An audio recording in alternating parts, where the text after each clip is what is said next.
This video will be about something you might have wanted to do, and I'm not going to tell you not to do it, but I'm going to do it so you don't have to.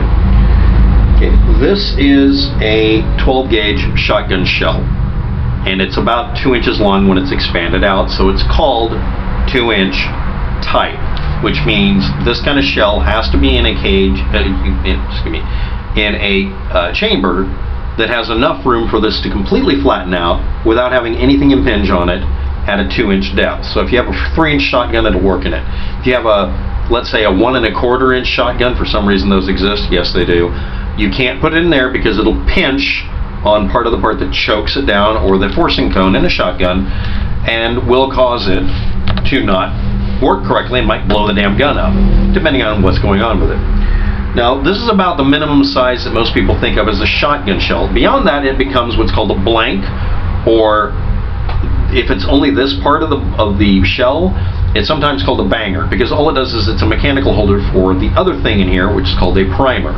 This type of primer is about the same size as a .22 caliber bullet's butt end, and it's jammed in here, and on the inside, you can almost see it if I line it up right. You can see kind of a little circle. It's kind of hard to see. That is where it initiates and explodes. And inside of this is a metal cup inside of this shotgun shell, and then it has something called an anvil. It's a triangular shaped thing that it bangs against, and it crushes a small amount of pyrotechnic material that then explodes violently as a high explosive, or very nearly, to initiate gunpowder or black powder or modern smokeless powder, that sort of thing. Now, this here, I'm going to show you, is another kind of shotgun shell-esque thing. And it has very similar, if not identical, characteristics as far as the shell characteristic right there. You see that neck down part? That's because this is the minimum size of a practically available shotgun shell. Not really, but at the time when this was designed. And the rest of this is actually so that it'll fit into the minimum size of an actual barrel for a 12 gauge shotgun. The gauge of a shotgun is based on how massive the bullet is, or the slug is that comes out of the barrel, if it was the following rules. If it's 12 gauge, that's 1/12 of a pound, a little over an ounce, of lead. The lead is then rolled into a sphere and then measured to figure out the diameter. The idea is if you have a 12 gauge gun, every time you fire it, you're firing up to, if you're doing a solid slug, 1/12 of a pound of matter. If you have a 16 gauge, it fires a 1 ounce slug. That's the idea. And obviously if you use pellets, you can have any number of differences. It can be smaller. But that's the size at which you could have a rifle bore and come out. Now, both of these have primers in them. They're identical. This is a Flare cartridge that is labeled on the back end accurately. It's the only part that is. That's called the Orion Red Flare. Orange is a red flare. And then the red casing is called the Red Meteor, because it's meaty, because it's fatter. Now, why are there two different standards? This one will fit into a standard shotgun most of the time. This one will absolutely fit because it's a shotgun standard for a slug.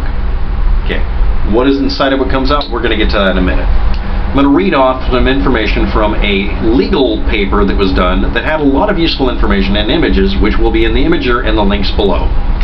Test firing of the Orion flare gun. 7-inch long overall. It's a smooth bore.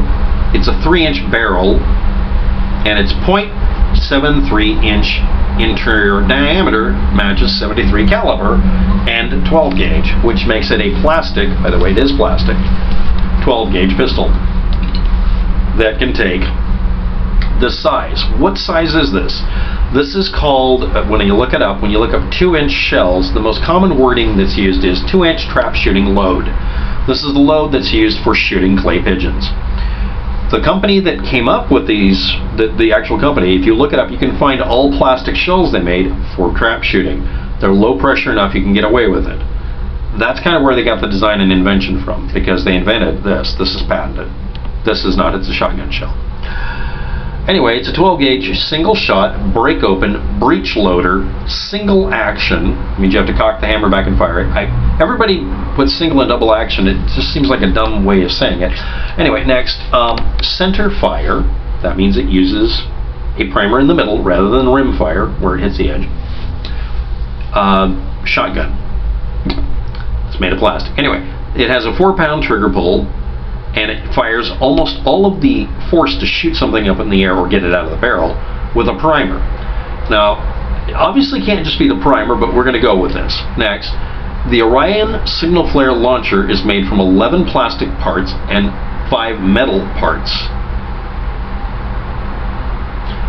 Don't load a shotgun shell in this thing. Okay. Next, I'm going to show you what goes into the shotgun shell shaped one. And obviously this size is made so that it's absolutely universally compatible with every shotgun on the planet. So you can put in a shotgun and call for help, basically. And this is what it looks like. This is the cartridge inside of it, or more accurately the capsule. It's an aluminum blocked off looking thing like that. No real aerodynamics to it. And it just drops in. And it has this concave disc looking thing here. It's concave on that side.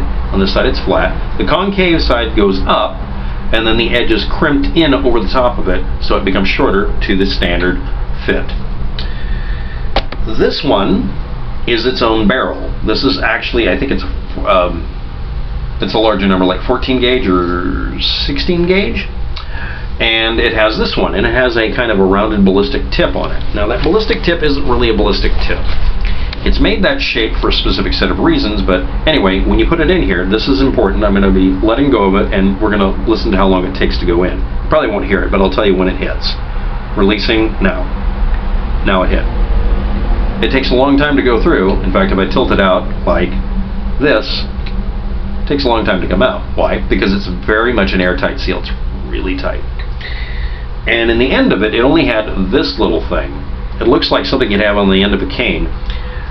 The skinny end is slightly shrunk down there. That's actually not just an optical illusion, and it makes it to where it's easy to feed in, and it pushes in. The outside of this hunk of tubing that's supposed to be a shotgun shell actually has a counter bore on it that makes it a little bit larger and flare out, so that it will fly out evenly, straight down a barrel of any kind that it's put into. Doesn't matter what kind of gun you put it in. And it comes out at a certain speed. Both of them do certain things in the air. And the only thing I could find on the statistics of this, and looking up what's in them, are other people who didn't do what I just did, which is show you what's in it. Now, if you took the smaller one with the rounded end here, and you decided to make it fit into a shotgun shell and make it more aerodynamic and fatter like that, you notice there is a difference in the diameter. And I also like to point out, this thing's diameter, as I said, this thing is designed to have that diameter fit into every shotgun, even if it's choked. The same diameter. So what's going on here, as my computer tries to crash, is that that's trying to be that diameter there. And this is basically a 12 gauge adapter to a different gauge, because these were originally fired out of a different kind of gun. You basically load this into, obviously this doesn't fit into the shotgun shell. It was a smaller shotgun shell, and it used a primer to drive it out of the barrel. Now, after it's fired, it lit off the butt end of it. By the way, this is only 60% full of material. Most of this is just for aerodynamics. It's trying to fly like a bullet. So let's get to the numbers. 2-inch trap shooting load shotgun shell Orion Meteor. These are called meteors. And these are just called red flares with an orange base. 15,000 candle power, 6-second burn time on the shotgun shell looking thing at almost 2,000 degrees Fahrenheit. Requires an 11-gram, 170-grain flare projectile for the timing. So that required it go up at least 250 feet altitude, which required 200 to 300 feet per second driving force. Now, at that point, you got to wonder, is this literally just the primer driving it that fast? Okay. Velocity, and that results in a 21-mile visibility at that altitude. If it goes higher, it's visible further out. And it had anywhere from 14 to 110 foot-pounds of muzzle energy without loose gunpowder being a propellant, is the claim, although both of these had something in the bottom. The only one that shows any signs of a lot of material still stuck in it is this one. You can't even see the primer most of the time. Because it has a longer barrel. It's essentially a really long shotgun shell. So anyway, That was that one. Now the Skyblazer, okay, the Skyblazer, you have to imagine it because you'll have to look at the pictures in the image here below, is this diameter, but it's shaped like this, with a rounded end on it instead of the flat end. And it is, the next one I'm going to compare it to, but I don't have an image for it. That Skyblazer is literally just the butt end of this thing, that's it. It's essentially a bang cap, an adapter to put a shotgun shell into a shotgun primer into a shotgun so that you can make it go bang.